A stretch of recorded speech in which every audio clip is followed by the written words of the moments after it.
Chapter 14 Gunatraya Vibhag Yog. The Divine Lord said, I shall once again explain to you the supreme wisdom, the best of all knowledge, by knowing which all the great saints attained the highest perfection. Those who take refuge in the wisdom will be united with me. They will not be reborn at the same time of creation, nor destroyed at the time of dissolution. The total material substance, Prakriti, is the womb. I impregnate it with the individual souls, and thus all living beings are born. O son of Kunti, for all species of life that are produced, the material nature is the womb, and I am the seed-giving father. O mighty armed Arjun, the material energy consists of three gunas, that is modes, sattva, that is goddess, rajas, that is passion, and tamas, that is ignorance. These modes bind the eternal soul to the perishable body. Among these, sattva guna, the mode of goodness, being purer than the others, is illuminating and full of well-being. O sinless one, it binds the soul by creating attachment for a sense of happiness and knowledge. O Arjun, Rajaguna is of the nature of passion. It arises from worldly desires and affections, and binds the soul through attachment to fruitive actions. O Arjun, Tamoguna, which is born of ignorance, is the cause of illusion for the embodied souls. It deludes all living beings through negligence, laziness, and sleep. Sattva binds one to material happiness. Rajas conditions the soul towards actions, and tamas clouds wisdom and binds one to delusion. Sometimes goodness, that is sattva, prevails over passion, that is rajas, and ignorance, tamas.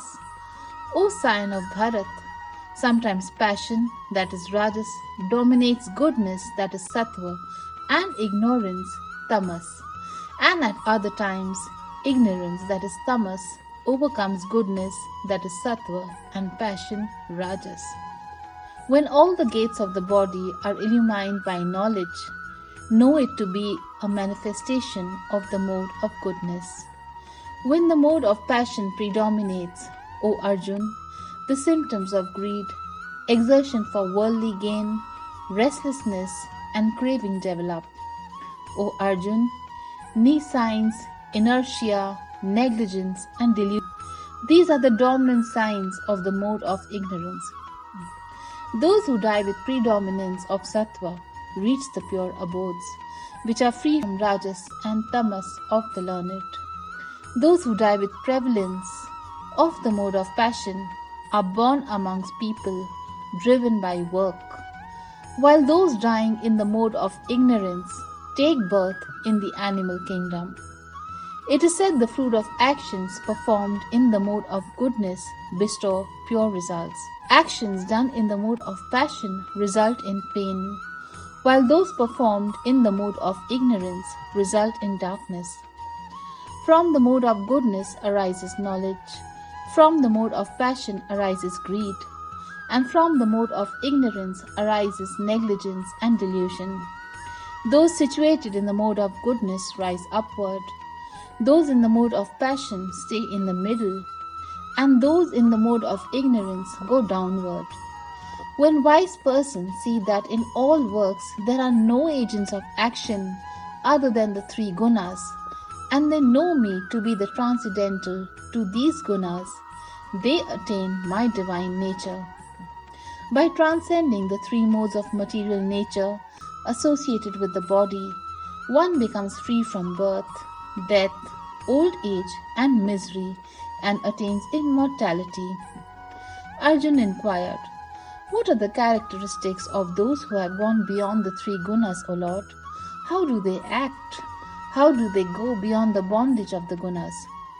The Supreme Divine Personality said, O Arjun, the persons who are transcendental to the three gunas neither hate illumination, which is born of sattva, nor activity, which is born of rajas. nor even delusion, which is born of tamas. When these are abundantly present, nor do they long for them when they are absent. They remain neutral to the modes of nature and are not disturbed by them. Knowing it is the only gunas that act. They stay established in the self without wavering. Those who are alike in happiness and distress, who are established in the self, who look upon a clod, a stone, and a piece of gold as of equal volume, who remain the same amidst pleasant and unpleasant events, who are intelligent, who accept both blame and praise with equanimity, who remain the same in honor and dishonor, who treat both friends and foe alike, and who have abandoned all enterprises. They are said to have risen above the three gunas. Those who serve me with unalloyed devotion rise above the three modes of material nature and come to the level of Brahman.